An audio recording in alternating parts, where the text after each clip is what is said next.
Hi, நான் Sharmila Riya dropping ஸ்டுடியோவிலேருந்து. இன்றைக்கி நம்ம பார்க்க போகிறது சாரீ ப்ரீ ப்ளீட்டிங். ஆனால் கொஞ்சம் வித்தியாசமாக இது வந்து அயன் பாக்ஸ் யூஸ் பண்ணி நம்ம வந்து அயன் பண்ண போகிறதில்ல. இது வந்து நம்ம நார்மலாக செல்ஃப் ட்ராப் அப்போ எப்படி பல்லு ப்ளீட் எடுக்கிறோமோ அதே மாதிரி நம்ம வந்து ஃபஸ்ட்டு பல்லு ப்ளீட் எடுத்துக்கிறோம்.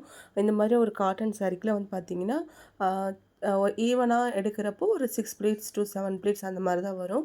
ஸோ அந்த மாதிரி ஃபஸ்ட்டு வந்து ப்ளீட் எடுத்துகிட்டு அதை அப்படியே வந்து எட்ஜில் வந்து பின் கொடுத்து செக்யூர் பண்ணிவிட்டு உங்கள் ஷோல்டரில் வந்து போட்டுக்கணும். இப்போ நான் அப்படி தான் பண்ணியிருக்கேன். இப்போ நான் ஷோல்டரில் போட்டோன்னே ஆட்டோமேட்டிக்காக என்ன ஆகும் அப்படின்னா ப்ளீட்ஸ் வந்து அதுவே அரேஞ்ச் ஆகி வந்துடும். இப்போ நான் வீடியோவில் நல்லா பாருங்கள். அந்த ப்ளீட்ஸை வந்து அப்படியே வந்து கொஞ்சம் கரெக்ஷன் பண்ணிவிட்டு நான் வந்து ஒரு பின் குத்திக்கிறேன். இப்போ மறுபடியும் என்ன பண்ணணும்னா குத்தின ப்ளீட்டை அப்படியே வந்து மேலே எடுத்து போட்டுட்டு மறுபடியும் வந்து அடுத்த செக்ஷன் எடுத்து ப்ளீட்ஸ் வந்து அரேஞ்ச் பண்ணணும். இந்த மாதிரி அரேஞ்ச் பண்ணுறப்ப என்ன ஆகுனா ப்ளீட்ஸ் வந்து கரெக்டாக வந்து ஃபார்ம் ஆகி வந்துடும். நம்மளுக்கு வந்து பின் வந்து செக்யூர் பண்ணுறதுக்கு ஈஸியாக இருக்கும். நம்மளுக்கு எவ்வளோ தேவையோ பல்லு ப்ளீட் எவ்வளோ தேவையோ அந்த அளவுக்கு நம்ம வச்சு நம்ம வந்து பின் பண்ணிக்கலாம். இப்போ நான் ஃபஸ்ட்டு ஷோல்டரில் போட்டெல்லாம் அந்த பார்ட் வந்து லென்த் கொஞ்சம் அதிகமாக இருக்கறனால அந்த இடத்துலையும் நான் வந்து ப்ளீட்ஸ் அரேஞ்ச் பண்ணி நான் சேஃப்டி பின் வச்சு செக்யூர் பண்ணிக்கிறேன். அவ்வளோதான், இது வந்து கம்ப்ளீட் ஆயிடுச்சு. அதுக்கு அடுத்தது வந்து இப்போ சென்டர் ப்ளீட் அப்படியே வந்து ஷோல்டரில் போட்டுட்டு ஃப்ரண்ட்டில் கொண்டு வந்துடுங்க.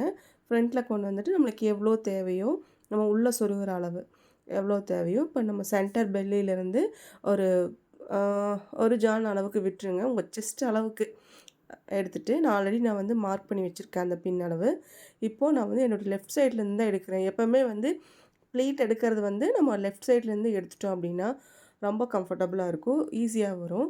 அந்த 3 விரல் கட்டை விரல் சேர்த்து பிடிச்சிக்கோங்க. அதுக்கடுத்தது இந்த ஆள்காட்டி விரலில் வந்து தான் நம்ம வந்து அளவு வந்து கரெக்டாக மெஷர் பண்ணி எடுக்கிறதுக்காக அதை வந்து நம்ம யூஸ் பண்ணி ஒரே மாதிரி ஈவனாக வந்து ப்ளீட்ஸ் வந்து எடுத்துக்கிறோம். ப்ளீட்ஸ் எல்லாமே எடுத்துகிட்டு அரேஞ்ச் பண்ணிவிட்டு எப்பவும் போல் சேஃப்டி பின் கம்பல்சரி வந்து குத்தி செக்யூர் பண்ணிடுங்க. இப்போ சென்டர் ப்ளீட்டோட கண்டினியூட்டியாக நம்ம வந்து கீழே வரைக்குமே ப்ளீட்ஸ் வந்து கரெக்டாக அரேஞ்ச் பண்ணிக்கலாம். இப்போ உங்களோட ரைட் ஹேண்டில் வந்து நம்ம அதை தூக்கி எடுத்துகிட்டு நல்லா இப்படி உதறி விட்டோம்னா ப்ளீட்ஸ் ஆஸ் யூஷுவல் அது வந்துடுங்க.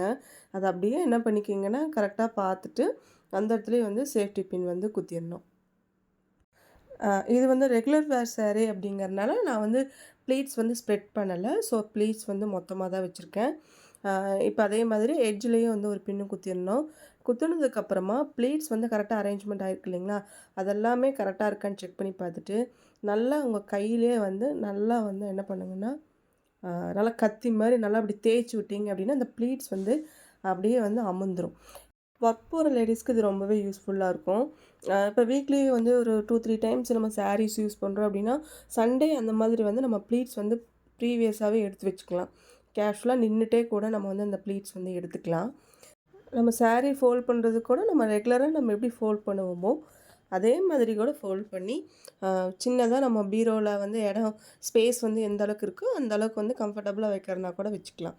நான் வந்து இப்போ அந்த மாதிரி தான் நான் வந்து ஒரு 3 ஃபோல்டாக பண்ணியிருக்கேன் பாருங்கள். ரெகுலர் வேர் சாரீ வந்து எப்போவுமே அயனிங் ப்ரீ ப்ளீட்டிங்கிறது வந்து நான் சஜஸ்ட் பண்ணுறதில்ல. நம்ம மேனுவலாகவே கையிலே வந்து எடுத்துக்கலாம். இப்போ சண்டே வந்து ஃப்ரீயாக இருக்கோம் அப்படின்னா இதுக்காக வந்து ஒரு 2 சாரீ வந்து ஃபோல்ட் பண்ணி நம்ம இருக்கிற ஃப்ரீ டைம்லேயே அப்படியே நின்றுட்டு டிவி பார்த்துட்டு நம்ம வந்து எடுத்து வச்சுக்கலாம். நார்மலாக நம்மளோட ஹேண்ட்ஸே யூஸ் பண்ணி நீட்டாக ப்ரெஷர் கொடுத்து நல்லா தேய்ச்சி விட்டோம் அப்படின்னா அது அப்படியே நின்றுக்கும். நெக்ஸ்ட்டு நம்ம அதை வந்து ஃபோல்ட் பண்ணி தான் வைக்கிறோம். ஸோ கண்டிப்பாக அது வந்து ப்ளீட் வந்து எப்போவுமே கலையாது. நல்லா இன்னுமே க்ரிப்பாக இருக்கிற மாதிரி தான் இருக்கும். ஸோ நம்ம இதுக்காக வந்து எதுவுமே அயர்ன் பண்ணணும், ரெகுலராக அயர்ன் பண்ணால் சாரீ கெட்டு போயிடும் அப்படிங்கிற ஒரு பயம் இருக்காது. அதுமாதிரி ரெகுலராக அயர்ன் பாக்ஸு நம்ம யூஸ் பண்ண வேண்டாம். நம்ம நார்மலாக சாரீ வந்து எப்படியும் வந்து ட்ராப்பிங்க்காக எடுக்கிறோமோ அதே மாதிரி எடுத்துகிட்டு ஃபோல்டிங்க்கு மட்டும் நீங்கள் உங்களோட பெட்டோ இல்லைன்னா நம்ம நார்மலாக எல்லார் வீட்லேயுமே வந்து அயர்ன் பண்ணுறதுக்கு தனியாக டேபிள் வச்சுருப்போம். அந்த டேபிள்லேயே வந்து நம்ம போட்டு ஃபோல்ட் பண்ணி நீட்டாக வந்து பேக் பண்ணி வச்சிடலாம். இந்த மாதிரி வீக்லி ஒன்ஸ் பண்ணிட்டாவே நம்ம போதும். டைம் ரொம்ப சேவ் ஆகும். மார்னிங் வந்து கிளம்புறப்போ ப்ரெஷர் இருக்காது.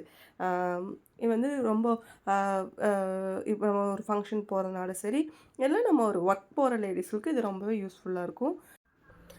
இந்த வீடியோ உங்களுக்கு ரொம்ப யூஸ்ஃபுல்லாக இருந்திருக்கும்னு நினைக்கிறேன். இந்த வீடியோ பிடிச்சிருந்துச்சின்னா லைக் பண்ணுங்கள், சப்போர்ட் பண்ணுங்கள், சப்ஸ்கிரைப் பண்ணுங்கள். தேங்க்யூ.